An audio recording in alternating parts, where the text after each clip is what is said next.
இன்ன ஷைத்தான லக்கும் அதுவுன் ஃபத்தஹிதுஹு அதுவா.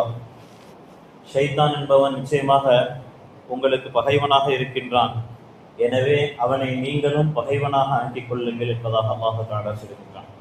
கண்ணியத்திற்குரியவர்களே, அல்லாஹு தஆலா பொதுவாக உலக வாழ்க்கையில யாரிடத்திலும் பகைமை பாராட்டக்கூடாது என்று அழகிய முறையில் சொல்வதுதான் இஸ்லாம். இஸ்லாம் யாரிடத்திலுமே யாரையும் பகைமை பாராட்டக்கூடாது, யாரிடத்திலும் எந்த பகையும் வைத்துக் கொள்ளக்கூடாது. நம்மளுடைய சொந்த பந்தங்களாக இருக்கட்டும், இரத்த உறவுகளாக இருக்கட்டும், பெற்றவர்களாக இருக்கட்டும், நம்மளுடைய நண்பர்களாக இருக்கட்டும், அண்டை வீட்டாளர்களாக இருக்கட்டும், இப்படியாக அல்லாஹு தஆலா ஒவ்வொருவர்களையும் பார்க்கும் பொழுது இஸ்லாம் அழகிய ஒரு வழிமுறைகளையே நம்மளுக்கு சொல்லி காட்டும். ஆனால் அல்லாஹு தஆலா ஒருவனை பார்த்து நீங்கள் அவனை பகைவனாக ஆக்கிக் கொள்ளுங்கள் என்பதாக அல்லாஹு தஆலா சொல்கின்றான் என்று சொன்னால், அவன் எந்த அளவுக்கு ஒரு பகையாளியாக இருக்கின்றான் என்பதை நாம் சிந்தித்து பார்க்க வேண்டும். அதே சூழலில் இன்று நம்மவர்களுக்கு ஷைத்தான் என்பவன் எவ்வளவு கூட்டாளியாக இருக்கின்றான் என்பதையும் சிந்தித்து பார்க்க வேண்டும். ஏன்னா இதுதான் முக்கியமான விஷயம். இன்னைக்கு அல்லாஹ் பகைமையாக இருக்க சொல்லக்கூடிய ஒரு ஷைத்தானோடு நம்ம எந்த அளவுக்கு நம்மளோடு நெருக்கி வைத்துக் கொண்டிருக்கின்றோம் என்ற விஷயங்களை பார்த்துக் கொள்ள வேண்டும். எல்லா செயல்களிலும், நம்மளுடைய தொழுகைகளிலிருந்து நம்மளுடைய ஒவ்வொரு அமல்களிலிருந்தும் எல்லா இடங்களிலும் நம்மோடு உடன் இருப்பவன் யார் தான்? நம்மளோடு கூட இருக்கிறது யாரு தான்? ஷைத்தான் தான். நம்ம நோன்பு திறக்கிறோம், நோன்பு திறக்கும் பொழுது நம்ம துஆவெல்லாம் பயங்கரமா கேட்கிறோம்னு நினைக்கிறோம். அல்லாஹ் பாதுகாக்கணும். நம்மளுடைய உள்ளங்களை அல்லாஹு தஆலா பரிசுத்தமாக்கி நம்மளுடைய நியத்துகளை அல்லாஹு தஆலா மேன்மையான நியத்துகளாக ஆக்கணும். ஏன்னா கண்ணை மூடின உடனே என்ன செய்யறதுனா, துஆ ஓதும் பொழுது நம்மளுடைய தட்டுல இருந்து ஏதாவது காணா போயிடுமான்ற கனவு தான் நம்மளுக்கு வரும். நோன்பு திறந்த பிறகுதான் ஒரு யோசனை வரும். மஹரிப் தொழுகையில தக்பீர் கட்டின உடனே, ஆஹா இன்னைக்கு இதை சாப்பிடணும்னு நினைச்சோமே, இஃப்தார்ல இதை விட்டுட்டோமே, எதையாவது நினைச்சுக்கிட்டு இருந்திருப்போம். இன்னைக்கு ஒரு சிக்கன் ரோலையாவது, சிக்கன் பப்ஸையாவது, எதையாவது ஒரு மோமோஸ், எதையாவது ஒண்ணு. ஏன்னா விளம்பரம் வந்துகிட்டே இருக்கு. போனை எடுத்தா காலையில இருந்து சஹர்ல இருந்து இஃப்தார் வரைக்கும் நமக்கு விளம்பரம் வந்துகிட்டே இருக்கு. நீ ஆர்டர் கூட வீட்டுக்கு வந்துடுறோம்னு சொல்லி. இதுல எதையாவது ஒண்ணு மறந்துட்டோம் அப்படின்னு சொன்னா எந்த நேரத்துல ஞாபகம் வருங்க? இஃப்தார்லாம் திறந்துட்டு தக்பீர் கட்டிட்டு இப்போ மஹரிப்ல, ஆஹா இன்னைக்கு இதை ஆர்டர் பண்ணணும்னு நினைச்சோம், இதை மறந்துட்டோமே அப்படின்னு சொல்லி யோசனை வரும். சஹர முடிச்ச பிறகு ஃபஜர் தொழுகையில என்ன வரும்? பேசாம இன்னைக்கு ஒரு மந்தியை போட்டிருந்திருக்கலாம், சாப்பாடு சரியில்லை அப்படின்னு ஒரு யோசனை வரும். இப்படியாக நம்மளுடைய தொழுகைகளிலிருந்து நம்மளுடைய ஒவ்வொரு அமல்களிலும் எல்லா இடங்களிலும் நம்மளோடு கூட்டாளியாக இருக்கக்கூடிய ஒரு ஆள் யார்? அல்லாஹ் நம்மளை பகைமை பாராட்ட சொல்லி இருக்கின்றானோ அவன் தான். இவனுக்கு நம்ம கொடுத்த இடம் எந்த அளவுக்கு வந்து நிக்குது அப்படின்னு சொன்னா, எல்லா இடங்களிலும் நமக்கு கூடவே வந்து நிற்பான். ஷைத்தானுடைய சூழ்ச்சிகள் என்பது அல்லாஹு தஆலா முதலில் இவனுடைய பொறாமை, இவனுக்கு ஏற்பட்ட தற்பெருமை, இதன் காரணமாக அல்லாஹு தஆலா முதலிலே வெளியாக்குகிறான். அல்லாஹு தஆலா சொல்றான், நாம ஆரம்பத்துல முதலாக ஷைத்தானை படைச்சு, எல்லாத்தையும் இப்லீஸை படைச்சு, மலக்குமார்களை படைத்து வைத்து உலகத்தினுடைய பிரதிநிதியாக ஹஜ்ரத் ஆதம் அலைஹிஸ்ஸலாம் அவர்களை படைக்க போகின்றோம் என்று சொல்லி, ஆதம் அலைஹிஸ்ஸலாம் அவர்களுடைய அந்த படைப்பை அல்லாஹு தஆலா களிமண்ணால் ஆக்கி அங்கே படைப்பாக ஆக்கப்பட்டு ரூஹ் கொடுக்கப்படுகின்றது. அந்த நேரத்தில் அல்லாஹு தஆலா சொல்றான், இங்க இருக்கக்கூடியவர்கள் எல்லாரும் என்னுடைய பிரதிநிதிக்கு சஜிதா செய்யுங்கள். என்னுடைய பிரதிநிதி, உலகத்திலே என்னுடைய பிரதிநிதியான ஹஜ்ரத் ஆதம் அலைஹிஸ்ஸலாம் அவர்களுக்கு சஜிதா செய்யுங்கள் என்பதாக சொல்லுகின்றான். காரணம் என்னவென்று சொன்னால், அங்க இருக்கக்கூடியவர்கள் யாருக்கும் எந்த விதமான தற்பெருமையும் வந்துவிடக்கூடாது. ஏனென்று சொன்னால், என்னத்தான் இருந்தாலும் மலக்குமார்கள் எல்லாம் ஒளியால் படைக்கப்பட்டவர்கள். இப்படி ஒரு மண்ணை படைத்து அல்லாஹு தஆலா பிரதிநிதி என்று சொல்றானே அப்படின்னு சொல்லி யாரிடத்திலும் எந்த ஒரு தற்பெருமை சிறு அளவும் வந்துவிடக் கூடாது என்ற நோக்கத்தில் அல்லாஹு தஆலா எல்லாரிடத்திலும் சொல்லுகின்றான், இந்த இடத்தில் என்னுடைய இந்த ஹலீஃபாவுக்கு நீங்கள் சஜிதா செய்யுங்கள். அப்படின்னா என்ன அப்படின்னு சொன்னா, எல்லாத்தையும் ஏற்றுக்கொள்ள வேண்டும். நான் இவரை எந்த அளவுக்கு ஏற்றுக்கொண்டேனோ, நான் இவரை எந்த அளவுக்கு படைப்பாக படைத்து விட்டேனோ, இவருக்கு எல்லாம் நீங்களும் என்ன செய்யணும்? நான் செய்வதை எல்லாம் நீங்களும் செய்ய வேண்டும் அப்படின்னு அல்லாஹு தஆலா ஒரு விஷயத்தை சொல்லும் பொழுது, எல்லா மலக்குகளும், அங்கே இருக்கக்கூடிய எல்லா மலக்குகளும் சஜிதா செய்கின்றார்கள். மலக்குகளுக்கெல்லாம் ஆசானாக இருக்கக்கூடிய இப்லீஸ் அங்க வந்து ஒரு சின்ன ஒரு தற்பெருமை தன்னுடைய உள்ளத்துல வருது. நான் நெருப்பால படைக்கப்பட்டேன்.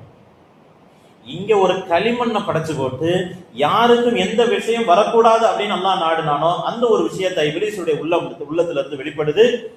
இந்த ஒரு களிமண்ணுடைய படைப்புக்கு நான் ஏன் இது செய்யணும்? நான் எப்படி சஜிதா செய்ய முடியும்? நானா சஜிதா செய்ய முடியாது. நான் யாரு? இவ்வளவு மலக்குகள் இருக்கிறாங்க, இந்த மலக்குகளுக்கு எல்லாம் நான் ஆசானு, இந்த மலக்குகளுக்கெல்லாம் என்னை ஆசிரியராக படைச்சிட்டு, உன்னுடைய நெருப்புனால என்னை படைச்சிட்டு, இங்க வந்து ஒரு களிமண்ணுக்கு போய் என்னை சஜிதா செய்ய சொல்றீங்க, என்னால முடியாது. அல்லாஹு தஆலா அப்பவும் சொல்றாரு, நீ சஜிதா செய்யல அப்படின்னு சொன்னா அல்லாஹ் தஆலா என்ன சொல்றான், நீ சஜிதா செய்யல, நான் சொன்னதை செய்யல அப்படின்னு சொன்னா இங்கிருந்து விரட்டப்பட்டவனாக நீ ஆகி விடுவாய். கியாமத்து நாள் வரை இலா யௌமித்தீன், அந்த கியாமத்து நாள் வரை நீ முற்றிலும் அகற்றப்பட்டவனாக விரட்டப்பட்டவனாக ஆகி விடுவாய். அப்பவும் அவன் ஒத்துக்கல. உடனே அல்லாஹ் இடத்துல என்ன சொல்றான், நீ அப்படி என்ன விரட்டன அப்படின்னு சொன்னா உன்னுடைய பிரதிநிதியான இவரை எல்லாத்தையும் நான் கெடுப்பேன், உன்னுடைய பிரதிநிதியான இவரை நான் கெடுப்பேன். முதல்ல அல்லாஹு தாலா இடத்துல சபதம் இருறான். அல்லாஹு தாலா சொல்றான், உன்னால முடிஞ்சா கெடுத்து, உன்னால முடிஞ்சா நீ கெடுத்துக்க. அல்லாஹு தாலா அப்பவும் ஒரு வார்த்தை சொல்றான், யாரெல்லாம் இந்த பூமியில என்னை ஈமான் கொண்டு என்னுடைய இறையச்சத்தோடு இருக்கிறாங்களோ அவங்களை நீ ஒண்ணுமே செய்ய முடியாது, அவர்களை நீங்கள் ஒண்ணுமே செய்ய முடியாது அப்படின்னு சொல்றான்.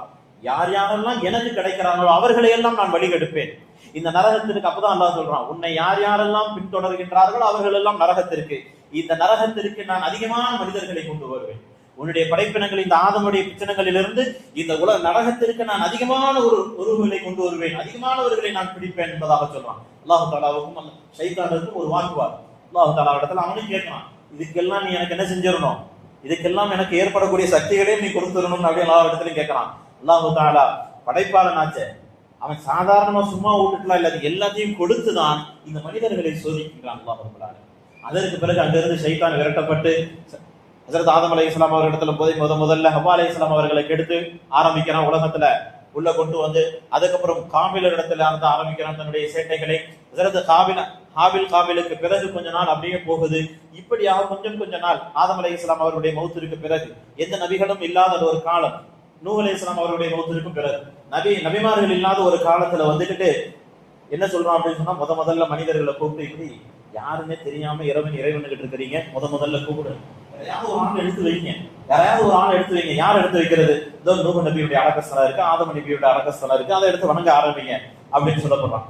உடனே மனிதர்கள் போய் கொஞ்சமாக அங்க போய் மனிதர்கள் வணக்க ஸ்தலங்களாக ஆக்குகின்றாங்க. அதுக்கப்புறம் கொஞ்ச நாள் என்ன போய் மண்ணுல மங்கனோரை போயிட்டு பண்ணிட்டு இருக்க, ஒரு உருவத்தை உருவாக்கு, பாறையில ஒரு உருவத்தை உருவாக்கு, அதுல போய் வணங்கு, அதுதான் உனக்கு கடவுள் அப்படின்னு சொல்லி வணங்கு அப்படின்னு சொல்லி இந்த உருவம் உன்னை கொண்டு போய் கடவுள்கிட்ட சேர்க்கும். இந்த மாதிரி விஷயங்களை எல்லாம் மனிதனுடைய உள்ளத்துல போட்டு போட்டு போட்டு மனிதர்களுக்கு உண்டான எல்லா தீய பண்புகளையும் உருவாக்குகின்றான் ஷைத்தான். இபிலீஸ் ஒரு பெரிய சரித்திரத்தை தீட்டி எல்லா இடங்களிலும் இன்னைக்கு இருக்கக்கூடிய விஷயங்கள் எல்லாம் அன்று இபிலீஸ் ஆரம்பித்த ஒரு செயல் தான். இதுவெல்லாம் நடைபெறுவதற்குண்டான முக்கிய ஒரு காலம் நம்மளுடைய பகையாள். அவன் நம்மளுடைய பகையாளி. இவ்வளவு எபெருமானார் ரசூலுல்லாஹி ஸல்லல்லாஹு அலைஹி வஸல்லம் அன்னவர்கள் இஸ்லாத்தை எடுத்து வைத்துக் கொண்டிருக்கக்கூடிய ஒரு காலகட்டம். அந்த நேரத்துல எல்லாத்துக்கும் தெரியும், அவர்கள் எல்லாம் சூழ்ச்சி செய்கின்றார்கள், நாயகம் ரசூலுல்லாஹி ஸல்லல்லாஹு அலைஹி வஸல்லம் ஏதாவது செய்யணும். என்ன செய்யணும்? ஊரை விட்டு விரட்டலாமா அல்லது கொலை செய்யலாமா? இது போன்ற விஷயங்கள் எல்லாம் ஒரு சபையில மஷூரா நடக்குது. அப்ப ஷைத்தான் நஜ்து தேசத்தினுடைய மனிதர் என்பதாக சொல்லிக்கொண்டு ஒரு வயோதிகருடைய உருவத்தில் அந்த இடத்துல இருக்கும். வரலாறுல இப்னு கசீர் என்ற கிரந்தத்துல தப்சீருடைய ஒரு கிதாபுல சொல்லப்படுது, தான் ஒரு முக்காடு போட்டுக்கிட்டு ஒரு வயோதிகர் ரூபத்துல அங்க உட்கார்ந்துருக்கான். நீ யாருப்பா புதுசா இருக்கிறீங்க, உன்னை யாரும் இங்க பார்த்தது இல்லையே, நானும் நஜ்து தேசத்துல இருந்து ஒரு ஆள் தான், நீங்க முகமதை ஏதோ பண்ணணும்னு நினைச்ச ஒரு கூட்டம் போட்டுருக்கீங்க, எனக்கு தெரிஞ்சுக்கிட்டேன், நானும் உங்களுடைய கூட்டாளி தான் அப்படின்னு சொல்லி அந்த இடத்துல உள்ள போய் உட்காந்து. அப்ப அந்த இடத்துல சொல்றாங்க, ஒவ்வொரு ஆளா ஒவ்வொரு விஷயமா சொல்றாங்க. நீ இந்த ஊரை விட்டு விரட்டிட்டா, நீ இந்த முகமது இந்த ஊரை விட்டு விரட்டிடுவோம். சைத்தான் சொல்றான், ஊரை விட்டு எல்லாம் விரட்டணும்னு நினைக்காத, இங்க இருந்து உனக்கு வேண்டாம் தொல்லை இல்லாம இருக்கலாம், ஆனா அவர் வெளியே போய் என்ன செஞ்சிருவாரு, வெளியே போய் எல்லா விஷயங்களையும் எடுத்து இஸ்லாத்தை எடுத்து வைக்க ஆரம்பிச்சிருவாரு, ரொம்ப சந்தோஷமா இருப்பார். அப்ப இன்னொரு ஆள் சொல்றாங்க, பேசாம சிறை பிடிச்சு வச்சிருவோம், சிறை பிடிச்சு வச்சு அவரை கைதியா வச்சு உயிர் உள்ள வரைக்கும் அவரு சாகும் வரை, அவர் மூத்தாத வரைக்கும் சிறை கைதியாக வைப்போம் அப்படின்னு சொல்லும் போது இவன் உடனே பதில் கொடுக்குறான், நீ கைதியாக்கி வச்ச அப்படின்னு சொன்னா அல்லாஹ் அவனுடைய சகோதரர்களுக்கு, அதாவது சஹாபாக்களுக்கு அல்லாஹ் செய்தி அறிவிச்சு கொடுத்துருவான். அப்ப அந்த சஹாபாக்கள் நாயகம் இங்க இருந்து முகமது ஸல்லல்லாஹு அலைஹி வஸல்லம் மீட்டிட்டு போயிருவாங்க. எந்த அளவுக்கு விளங்கி வச்சு அவன் ஷைத்தான் ஆகிறவன் ஸல்லல்லாஹு அலைஹி வஸல்லம் எந்த அளவுக்கு விளங்கி வச்சிருக்கான்றத பார்க்கணும். நீ சிறைபிடிச்சு வச்சன்னா அங்க அவர்களுக்கு தெரியப்படுத்தி அவர்கள் சிறையில இருந்து தூக்கிடுவாங்க. கடைசியா அபூஜஹல் சொல்றான், பேசாம கொன்றுவோம். எப்படி கொல்லணும்? நாளைக்கு நம்மளுடைய கூட்டத்தில் இருக்கக்கூடிய ஒவ்வொரு குடும்பத்தில் இருக்கக்கூடிய வீரமான ஒரு இளைஞர்களை தேர்ந்தெடுப்போம், அவர்களிடத்துல வாளை கொடுத்து அவர்களை கொலை செய்வதற்கு தூண்டுவோம் அப்படின்னு சொல்லக்கூடிய நேரத்துல பெரும் பெரும் பரிசுகளை கொடுப்போம் அப்படின்னு சொல்ல உடனே அபூஜஹலுக்கு ஷைத்தான் கை தட்டுறான், எப்பா நீதான் சூப்பர் ஆள். அபூஜஹலுக்கு அப்படியே பெருமை தாங்கல.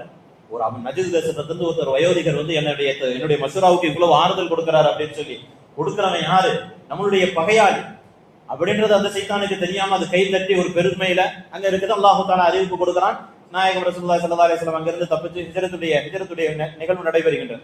இப்படியாக ஷைத்தான் எல்லா இடங்களிலுமே தன்னை ஏதாவது ஒரு கதாபாத்திரத்திலே அங்க வைத்துக் கொண்டு இஸ்லாத்திற்கும் இஸ்லாமியர்களுக்கும் பாதகமான விஷயங்களை உருவாக்கி கொண்டே இருப்பான். இதனால தான் அல்லாஹ் சொல்றான், அவன் உங்களுக்கு பகையாளி, அவன் உங்களுக்கு பகையாளி. இந்த பகையாளியுடைய முக்கியமான ஒரு விஷயம் என்ன அப்படின்னு சொன்னா, ஷைத்தான் ஆகிறவன் ஒரு கடலுக்கு மேல தன்னுடைய சிம்மாசனத்தை அமைப்பான்.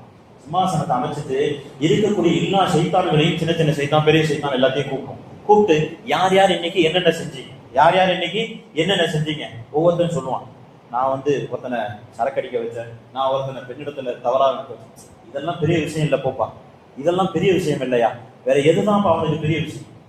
ஒருத்தனை ஹராமான குடிபானத்தை குடிக்கின்றான், ஹராமான காரியத்தை செய்கிறான், இதெல்லாம் அவன் சொல்றான், நான் இன்னைக்கு இதெல்லாம் ஒருத்தனை கெடுத்திருக்கேன், இப்படியெல்லாம் வழி கெடுத்திருக்கிறேன், இதெல்லாம் பெரிய விஷயம் இல்லை, போ போ போ வேற வேற அடுத்த ஒருத்தன் வருவான். நான் ஒரு புருஷன் முண்டாட்டிக்கு மத்தியில, ஒரு கணவன் மனைவிக்கு மத்தியில ஒரு பிரிவினை ஏற்படுத்திட்டேன், வாடா சபாஷ் வா நீதான் அப்படின்னு சொல்லி எந்த ஷைத்தான் கணவன் மனைவிகளுக்கு மத்தியிலே ஒரு சண்டை சச்சரவுகளை உருவாக்குகிறானோ அவனை பெரிய சைத்தான் என்ன செய்யறான், இப்லீஸ் ஆகிறவன் கூப்பிட்டு பாராட்டுகின்றான்.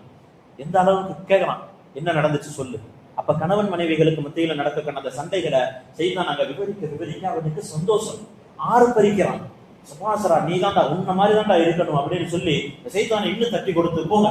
இந்த மாதிரி கணவன் மனைவிகளுக்கு மத்தியிலே உங்களுடைய சண்டை சச்சரவுகள், அவர்களுக்கு மத்தியிலே சண்டை சச்சரவுகளை செய்து உங்களுடைய சேட்டைகளை செய்யுங்கள் என்பதாக சைத்தான் எல்லா சைத்தானையும் தூண்டி விடுகின்றான். கண்ணியத்திற்குரியவர்களே, இன்னைக்கு நடைபெறக்கூடிய ஒவ்வொரு வீட்டுகளிலும் ஒவ்வொரு நாளும் எல்லா நேரமும் சரி, எல்லா நேரமும் கூட சொல்லணும்னு தான் கணவன் மனைவிகளுக்கு மத்தியில ஏதாவது இழுத்தடிச்சுக்கிட்டே தான் இருக்கும், ஏதாவது இழுத்தடிச்சுக்கிட்டே தான். இன்னைக்கு நடந்துச்சுன்னா என்ன ஆகும்? நம்மளுடைய வீட்டுல ஏதாவது ஒரு இடத்துல சொல்லாம வெளியே போயிட்டு உள்ள வரும், என்ன நடக்கும்? எங்க போயிட்டு வந்தேன்னு கூட கேட்க மாட்டாங்க, எங்க போயிட்டு வந்தேன்னு கூட கேட்கறதுக்கு நேரம் இருக்காது. போயிட்டு வந்தல்ல இரி, டீ வராது, டிஃபன் வராது, நீதான் எங்கேயோ போனல்ல அங்கேயே போய் சாப்பிட வேண்டியதானே, அதான் எங்கேயோ போனல்ல அங்கேயே போய் குடிக்க வேண்டியதானே அப்படின்னு சொல்லும்போது நமக்கு என்ன வரும்? இருக்கக்கூடிய ஆண்கள் அடங்க என்னதான் அப்படின்னு கொஞ்சம் சவுண்ட் தானே, ஓ சவுண்டு வருதோ, இது எல்லாமே நடக்கும் கணவன் மனைவிகளுக்கு மத்தியில, இது எல்லாமே நடக்கும். இதே ஒரு சூழ்நிலை எபெருமானார் ஸல்லல்லாஹு அலைஹி வஸல்லம் அவர்களுக்கும் நடக்கும். ஸல்லல்லாஹு அலைஹி வஸல்லம் அவர்களிடத்தில் ஹஜ்ரத் ஆயிஷா ரலியல்லாஹு தஆலா அவர்கள் உரிமையோடு இருந்தது மாதிரி வேற எந்த மனைவிமார்களும் இல்லை. சின்ன பிள்ளையாக இருந்தாலும் ஸல்லல்லாஹு அலைஹி வஸல்லம் அவர்களோடு எந்த நேரத்திலும் உரிமையோடு இருப்பவர்கள், எந்த நேரத்திலும் ரோஷப்படுபவர்கள். இன்னைக்கு நம்ம பெண்மணிகள் எல்லாம் தாண்டி ஹஜ்ரத் ஆயிஷா ரலியல்லாஹு தஆலா ரோஷக்காரர். இதே மாதிரி நாயகம் ஸல்லல்லாஹு அலைஹி வஸல்லம் படுத்திருக்கிறாங்க, திடீர்னு வெளியே எந்திரிச்சு போயிடுறாங்க, கொஞ்ச நேரம் கழிச்சு உள்ள வராங்க. உள்ள வந்தா ஹஜ்ரத் ஆயிஷா ரலியல்லாஹு தஆலா மூஞ்சி கொடுக்கல, ஹஜ்ரத் ஆயிஷா ரலியல்லாஹு அன்ஹா மூஞ்சி கொடுக்கல, இதே உம்மன் உட்கார்ந்து இருக்கிறாங்க. ஸல்லல்லாஹு அலைஹி வஸல்லம் என்னமாச்சு, அதான் எங்க எந்திரிச்சு போனீங்கல்ல, போயிட்டு வந்தீங்கல்ல, உங்க வேலையை பார்த்துட்டு படுங்க. இன்னைக்கு நம்மளுக்கு வர பதில் மாதிரியே ரசூலுல்லாஹுக்கு அந்த நேரத்துல ஒரு பதில் வருது, அதான் எங்க போயிட்டு வந்தீங்கல்ல, போயிட்டீங்கல்ல வந்து படுங்க, உங்களுக்கு என்ன அப்படின்னு சொல்லி பதில் வருது. நாயகம் ரசூலுல்லாஹி ஸல்லல்லாஹு அலைஹி வஸல்லம் கேட்கறாங்க, இந்த கேள்வியை நம்ம போய் கேட்கணும்னு நினைச்சிடாதீங்க, இந்த கேள்வியை நம்ம போய் கேட்டோம் அப்படின்னா இன்னும் கொஞ்சம் தான் பூகம்பம் வெடிக்கும். ஸல்லல்லாஹு அலைஹி வஸல்லம் கேட்கறாங்க ஆயிஷா ரலியல்லாஹு அன்ஹா அவரிடத்துல, ஆயிஷாவே உன்னுடைய ஷைத்தான் உன்கிட்ட வந்துட்டானா, உன்னுடைய ஷைத்தான் உன்னிடத்துல வந்துட்டானா அப்படின்னு கேட்கறாங்க. என்ன நடக்கும் இன்னைக்கு நம்ம இந்த கேள்வியை கேட்டா? ஓ அப்ப எனக்கு தான் ஷைத்தான் பிடிச்சிருச்சு, உங்களுக்கு எல்லாம் ஷைத்தான் பிடிக்கல, நீங்க எல்லாம் நல்லவங்க அப்படின்ற பதில் வரும்.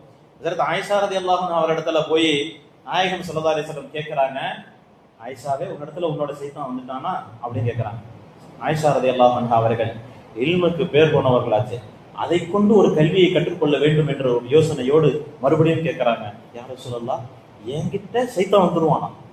என்ன கேள்வி கேட்கிறாங்க, என்கிட்ட சைத்தான் இருப்பானா? ஏன்னா அவங்களுக்கு என்ன அப்படின்னு சொன்னா ரசூலுல்லாஹ் கூடவே இருக்கிறாங்க இல்லையா, நாயகம் ஸல்லல்லாஹு அலைஹி வஸல்லம் அவர்கள் கூடவே இருக்கிறாங்க, அவர்களுடைய துணைவியார், அவர்களுடனே இருக்கக்கூடியவர்கள், என்னிடத்துலயுமா சைத்தான் வந்துருவான் அப்படின்னு கேட்கிறாங்க. ஆயிஷாவே உன்னிடத்திலும் வருவான். திருப்பி கேட்கிறாங்க, எல்லாரிடத்திலையும் வருவானா? ஸல்லல்லாஹு அலைஹி வஸல்லம் சொல்றாங்க, ஆதமுடைய மகன்கள் சிலங்கள் எல்லாருக்கும் ஒவ்வொருத்தர்களுக்கும் ஷைத்தான் நிர்ணயிக்கப்படுவான், அந்த ஷைத்தான் அவர்களோடு எந்த நேரத்திலும் இருப்பான். அப்படியே அடுத்த கேள்வி, யார சொல்லலாம் அப்ப உங்களுக்கு, அடுத்த கேள்வி எப்படி கேட்கறாங்க பாருங்க, யார சொல்லலாம் அப்ப உங்களுக்கு எல்லாத்துக்கும் ஒரு சைத்தான் வருவானா, உங்களுக்கும் ஒரு சைத்தான் இருக்கணுமே, உங்களிடத்திலும் சைத்தான் வருவானா அப்படின்னு கேட்கும் போது நாயகம் ஸல்லல்லாஹு அலைஹி வஸல்லம் கேட்பாங்க, சொல்றாங்க என்னிடத்திலும் சைத்தான் இருப்பான், என்னிடத்திலும் சைத்தான் இருப்பான், ஆனால் என்னுடைய ரப்பு அவனை என்னிடத்திலிருந்து பாதுகாத்து வைப்பான். என்னிடத்திலே அவன் எல்லா விஷயங்களுக்கும் பணிந்து விடுவான். அந்த அளவுக்கு ரொம்ப நம்மளை என்னிடத்துல அவனை ஆக்கி வைத்திருப்பான் என்பதாக ஸல்லல்லாஹு அலைஹி வஸல்லம் அவர்கள் சொல்றாங்க. கண்ணியத்திற்குரியவர்களே, சொல்லக்கூடிய விஷயம் என்னன்னா, எல்லாரிடத்திலும் ஷைத்தான் இருக்கின்றான். ஆண்களாக இருக்கட்டும், பெண்களாக இருக்கட்டும், மனைவியாக இருக்கட்டும், மகனாக இருக்கட்டும், சகோதரியாக இருக்கட்டும், தாயாக இருக்கட்டும், எல்லாரிடத்திலும் என்னதான் ஷைத்தான் இருக்கிறான். அந்த ஷைத்தானுக்கு எந்த நேரத்திலும் கூட்டாளியாக ஆகிவிட வேண்டாம். நம்ம செய்ய வேண்டிய விஷயம் என்ன அப்படின்னு சொன்னா, நம்மளிடத்துல ஒரு காரியம் வருகின்றது, கோபப்படுவது என்பது ஷைத்தானுடைய காரியம். கோபம் வருகின்றது என்று சொன்னால் அந்த கோபத்தை இன்னும் கொஞ்சம் தூக்காமல் இருக்க வேண்டும். அந்த ஷைத்தான் நம்ம இடத்துல வரும் பொழுது நாம் ஷைத்தானை கட்டுப்படுத்த வேண்டும். அல்லாஹ் தஆலா அதான் சொல்றான், அந்த ஷைத்தானோட சேர்ந்து நாம கோபப்பட்டோம் அப்படின்னு சொன்னா அவனோடு நட்புறவு பாராட்டுவது போல ஆகிடும். நாம இந்த ஆயத்தை ஞாபகம் வச்சுக்கணும். ஃபத்தஹதுஹும் அதுவா, நீங்கள் அவனை பகையாளியாக ஆக்கிக் கொள்ளுங்கள் என்பதாக அல்லாஹ் சொல்கின்றான். கண்ணியத்திற்குரியவர்களே, நாம் செய்யக்கூடிய ஒவ்வொரு விஷயங்களும் அவசரமாக இருக்கட்டும், மிகவும் சோம்பேறியாக இருக்கட்டும், பொறுமை அதாவது கோபமாக இருக்கட்டும், பெருமையாக இருக்கட்டும், தற்பெருமையாக இருக்கட்டும், இப்படியாக இஸ்லாம், ஷரியத், ஸல்லல்லாஹு அலைஹி வஸல்லம் அவர்கள், அல்லாஹ் ரப்பல் ஆலமீன் எந்த விஷயங்களை எல்லாம் நம்மளை தவிர்த்திருக்க சொல்லியிருக்கின்றார்களோ அந்த விஷயங்களை எல்லாம் நம்மளிடத்திலே வரும் பொழுது நாம் நினைத்துக் கொள்ள வேண்டும், கூட்டாளி இருக்கிறான் கூட, நாம அவனை பகையாளியா ஆக்கிக்கணும். அவ்வளவு, நாம அவனை பகையாளியாக ஆக்கிக் கொள்ள வேண்டும். அஊது பில்லாஹி மினஷ் ஷைத்தானிர் ரஜீம். யா அல்லாஹ், உன்னை கொண்டு இந்த ஷைத்தானிலிருந்து நான் பாதுகாவல் தேடுகின்றேன். இப்படி ஒரு மட்டும் எல்லா இடங்களிலும் நடந்துச்சு வைங்களேன், கணவன் மனைவிகளுக்கு மத்தியில சண்டை சச்சரவே இருக்காது. முக்கியமான விஷயம். ஏன்னா ஷைத்தான் உள்ள இருக்கிறதுனாலதான் இந்த மாதிரி காரியங்கள் எல்லாம் அதிகமாக நடைபெறுகின்றது. இன்னைக்கு இதுதான் ஒரு ட்ரெண்டா கூட இருக்கு. சினிமா துறையாக இருக்கட்டும், அரசியல் துறையாக இருக்கட்டும், எல்லாத்துக்குமே கணவன் மனைவிக்கு மத்தியில தலாக் வாங்குறது, விவாகரத்து வாங்குறது ஒரு ட்ரெண்டா இருக்கு. ஆனா ஷைத்தானுடைய பெரிய காரியமாக இருக்குது. நாம் விளங்கிக் கொள்ள வேண்டும். கண்ணியத்திற்குரியவர்களே, இஸ்லாமியர்களிடத்திலும் இன்னைக்கு தலாக், குலா போன்ற நிகழ்வுகள் தலைவிரித்தாடி கொண்டிருக்கின்றன. ஒவ்வொரு குடும்பங்களிலும் ஒன்று என்று இருந்தது இன்னைக்கு வீட்டுக்கு தலைக்கு ஒன்று கூட ஆயிடும் போன்று அல்லாஹ் பாதுகாக்க. எல்லா இடங்களிலுமே இது போன்ற விஷயம். பெண்கள் குலா கேட்பது நமக்குண்டான உரிமை என்பதாக சொல்லி சின்ன சின்ன விஷயங்கள், தெரியாத விஷயங்கள், அறியாத விஷயங்களுக்கெல்லாம் குலா கேட்பது, தலாக் என்பதாக சொல்லி அடுத்தவர்களுடைய பேச்சைகளை கேட்டு வெளிநாடுகள், வெளியூர்களில் இருக்கக்கூடியவர்கள் தங்களுடைய மனைவிகள் மீது சந்தேகப்பட்டு தலாக் விடுவது, குலா வாங்குவது, இங்குள்ள சுதந்திரம் என்னிடத்திலே இல்லை என்பதாக சொல்லி குலா வாங்குவது. அல்லாஹ் அக்பர். அல்லாஹ் பாதுகாக்க வேண்டும். நம்மளுடைய சமுதாயத்தில் தலைவிரித்தாடி கொண்டிருக்கின்றது. இதற்கெல்லாம் காரணம் நம்மளுடைய கூட்டாளியாக ஆக்கிக் கொண்ட ஒருவன் தான். நாம் அவனை எப்பொழுது பகையாளியாக ஆக்கிக் கொள்வோமோ நம்மளுடைய குடும்பமும் வெற்றி பெறும், நம்மளுடைய சமுதாயமும் வெற்றி பெறும், நிம்மதி பெறும் என்பதை நினைவில் வைத்துக் கொள்ள வேண்டும். அல்லாஹ் ரஹ்மான் நம் அனைவர்களுக்கும் நல்லொரு புரிவானாக. அஸ்ஸலாமு அலைக்கும் வரஹ்மத்துல்லாஹி.